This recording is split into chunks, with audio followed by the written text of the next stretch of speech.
بسم اللہ الرحمن الرحیم۔ ایک مرتبہ پھر آپ تمام دوستوں کو انفو چنکس میں خوش آمدید اور محبتوں بھرا السلام علیکم۔ امید ہے کہ آپ سب دوست خوشگوار زندگی گزار رہے ہوں گے اور اللہ سے دعا ہے کہ اللہ کریم آپ کو ہمیشہ خوش و خرم رکھے اور آپ کی تمام نیک خواہشات کو پورا فرمائے۔ ناظرین، آپ سب جانتے ہو کہ وقت گزرنے کے ساتھ ساتھ دنیا کے حالات تیزی سے اپنی آخرت کی طرف جا رہے ہیں۔ الحمدللہ ہم مسلمان ہیں اور اسلام کے بنیادی اعتقاد میں آخرت کے دن پر یقین ہمارے ایمان کا بنیادی جزو ہے، اور قیامت کے دن پر یقین اور اس دن انسان کے اعمال کا حساب، یہ وہ عقیدہ ہے جس پر پورے اسلام کی عمارت کھڑی ہے، کیونکہ دنیا میں کی جانے والی ہر نیکی اور گناہ کا حساب قیامت کے دن اللہ کی بارگاہ میں کیا جائے گا۔ مگر یہ قیامت کب برپا ہوگی، اس کے بارے میں اللہ تعالیٰ کے علاوہ کوئی نہیں جانتا، یہاں تک کہ ہمارے پیارے نبی حضرت محمد مصطفیٰ صلی اللہ علیہ وآلہ وسلم نے بھی اپنے امتیوں کو قیامت کے قریب ہونے کے واقعات اور اس سے جڑی نشانیوں کے بارے میں تو بتایا ہے، مگر قیامت کے دن کا وقت نہیں بتایا۔ قیامت کی ان نشانیوں میں سے ہمارے پیارے نبی حضرت محمد مصطفیٰ صلی اللہ علیہ وآلہ وسلم کی جانے والی کچھ پیش گوئیاں تو پوری ہو چکی ہیں، جیسے انسان کا دنیا داری میں مصروف ہو جانا، شراب پینا اور زناکاری کا بڑھ جانا۔ یہ ایسی نشانیاں ہیں جو قرب قیامت کی چھوٹی نشانیاں ہیں۔ قیامت کی ان 120 چھوٹی نشانیوں پر ایک ڈیٹیلڈ ویڈیو انفو چنکس پر موجود ہے، ڈسکرپشن میں اور اوپر آئی لنک میں ایک لنک بھی دے دیا گیا ہے، آپ وہاں سے یہ ویڈیو دیکھ سکتے ہو۔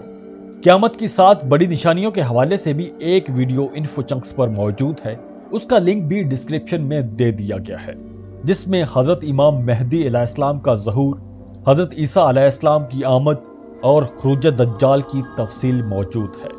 روایات کے مطابق قیامت کو 41 نام دیے گئے ہیں۔ آج ہم قیامت کے ان ناموں پر بات کریں گے۔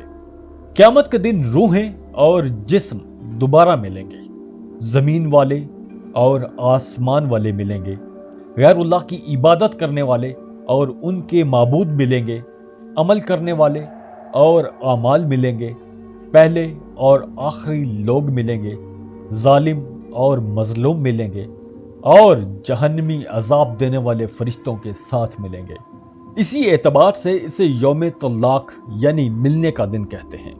قیامت کا دن قریب ہے، کیونکہ ہر وہ چیز جس کا آنا یقینی ہے وہ قریب ہے، اس اعتبار سے اسے قریب آنے والا دن کہتے ہیں۔ دنیا میں قیامت کی جزا سزا کی وعید سنائی گئی ہے، اسی وجہ سے اس دن کو یوم الوعید کہتے ہیں۔ اس دن اللہ پاک سب کو دوبارہ زندہ فرمائے گا، اسی لیے قیامت کے دن کو یعنی مرنے کے بعد زندہ کرنے کا دن بھی کہا گیا ہے۔ اس دن لوگ اپنی قبروں سے نکلیں گے، اس لیے وہ یوم الخروج یعنی نکلنے کا دن ہے۔ اس دن اللہ کریم سب لوگوں کو حشر کے میدان میں جمع فرمائے گا، اس لیے وہ یوم الجمع اور یوم الحشر یعنی جمع ہونے اور اکٹھا ہونے کا دن ہے۔ اس دن تمام مخلوق حاضر ہوگی، اس لیے وہ یوم مشہود یعنی حاضری کا دن ہے۔ اس دن مخلوق کے اعمال کا حساب ہوگا، اس لیے وہ یوم الحساب یعنی حساب کا دن ہے۔ اس دن بدلہ دیا جائے گا اور انصاف کیا جائے گا، اس لیے وہ یوم الدین یعنی بدلے اور انصاف کا دن ہے۔ دہشت، حساب اور جزا کے اعتبار سے وہ بڑا دن ہے، اس لیے اسے یوم العظیم یعنی بڑا دن کہتے ہیں۔ اس دن لوگوں کا فیصلہ یا ان میں فاصلہ اور جدائی ہو جائے، اس لیے وہ یوم الفصل یعنی فیصلے یا فاصلے کا دن ہے۔ قیامت کے دن چونکہ کفار کے لیے اصل میں کوئی بھلائی نہیں ہوگی، اسی اعتبار سے وہ یوم العقیم یعنی بہنج دن ہے۔ حساب اور عذاب کے اعتبار سے وہ دن کافروں پر بہت سخت ہوگا، اسی لیے اسے یوم العسیر یعنی بڑا سخت دن کہتے ہیں۔ اس دن مجرم عذاب میں گھیر لیے جائیں گے، اس لیے وہ یوم المحیط یعنی گھیر لینے والا دن ہے۔ اس دن کفار و مشرکین کو دردناک عذاب ہوگا، اسی اعتبار سے اسے دردناک دن کہتے ہیں۔ اس دن کی سختی کے اعتبار سے اسے یوم الکبیر یعنی بڑی سختی والا دن کہتے ہیں۔ اس دن لوگ شرمندہ اور غمگین ہوں گے، اسی اعتبار سے اسے یوم الحسرۃ یعنی حسرت زدہ ہونے کا دن کہتے ہیں۔ قیامت کے دن مختلف اعتبارات سے جنتیوں کی جیت اور کفار کی شکست ظاہر ہو جائے گی، اسی لیے اسے یوم التغابن یعنی شکست ظاہر ہونے کا دن کہتے ہیں۔ اس دن شدتیں اور ہولناکیاں ہر چیز پر چھا جائیں گی، اسی لیے اسے یوم الغاشیہ یعنی چھا جانے والی مصیبت کا دن کہتے ہیں۔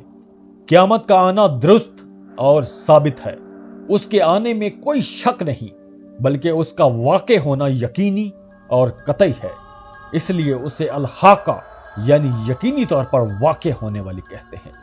اس دن کی دہشت، ہولناکی اور سختی سے تمام انسانوں کے دل دہل جائیں گے، اس لیے قیامت کو القاریہ یعنی دل دہلا دینے والی کہتے ہیں۔ آسمانوں اور زمین والے اس دن کی ہولناکی کی وجہ سے بے ہوش ہوں گے، اسی لیے اسے بے ہوشی کا دن کہتے ہیں۔ قیامت قائم ہونے کا وقت آسمان پھٹ جائے گا، اس لیے اسے یوم الانشقاق یعنی پھٹنے کا دن کہتے ہیں۔ اس دن تمام زمین اور آسمان والوں کو جمع کرنے کا وعدہ ہے، اسی لیے اسے یوم الموعود یعنی وعدے کا دن کہتے ہیں۔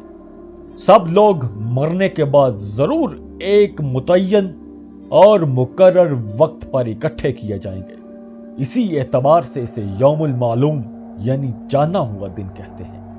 قیامت کے دن اجسام کو قبروں سے نکال کر میدان محشر میں لایا جائے گا، اس لیے اسے یوم النشور یعنی مردوں کو زندہ کر کے اٹھائے جانے کا دن کہتے ہیں۔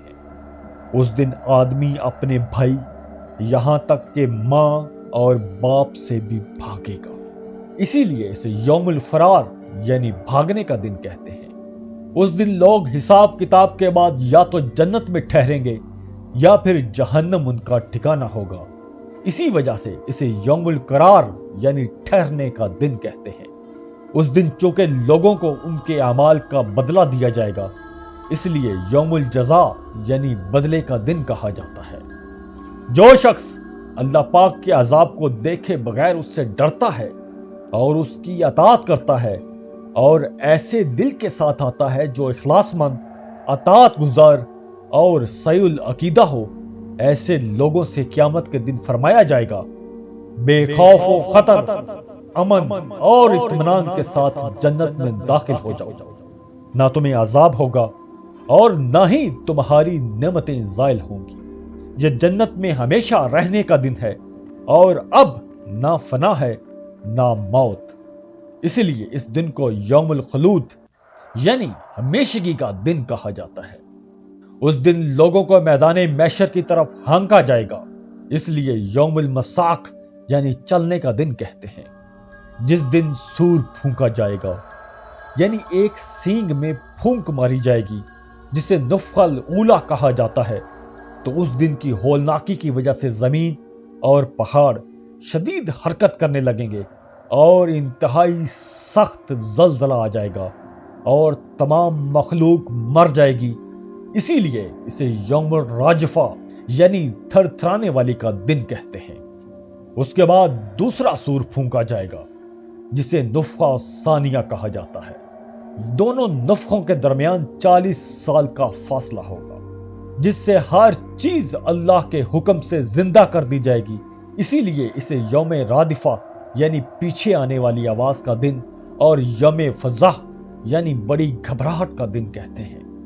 اس دن جب دوسری بار سور پھونکنے کی کان پھاڑ دینے والی آواز آئے گی تو ہر آدمی ایک دوسرے سے بھاگے گا تاکہ اس سے کوئی اپنے حقوق کا مطالبہ نہ کر لے، اسی لیے اسے یوم ساخاتہ یعنی کان پھاڑنے والی یا چنگھاڑ کا دن کہتے ہیں۔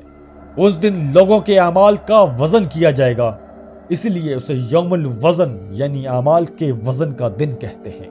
جب قیامت قائم ہوگی تو اس وقت زمین تھر تھرا کر کانپے گی، جس سے اس کے اوپر موجود پہاڑ اور تمام عمارتیں گر جائیں گی اور یہ اپنے اندر موجود تمام چیزیں باہر آ جانے تک کانپتی رہے گی، اسی لیے اسے یوم راجہ یعنی زمین زور سے ہلانے اور حرکت دینے کا دن کہتے ہیں۔ اس دن حقائق اس طرح ظاہر ہوں گے کہ ان میں شک کی کوئی گنجائش نہیں ہوگی، اسی لیے اسے یوم الیقین کہتے ہیں۔ اس دن لوگ اپنے رب کریم سے ملاقات کریں گے، اسی لیے اسے ملاقات کا دن بھی کہا جاتا ہے۔ قیامت کے دن لوگ اپنے اعمال کے مطابق اپنے پسینے میں ڈوبے ہوئے ہوں گے، ان میں بعض کے ٹخنوں تک، بعض کے گھٹنوں تک اور بعض کی کمر تک ہوگا، اور کسی کے منہ میں پسینہ لگام دیے ہوئے ہوگا، اسی لیے اسے یوم العرق یعنی پسینے کا دن کہتے ہیں۔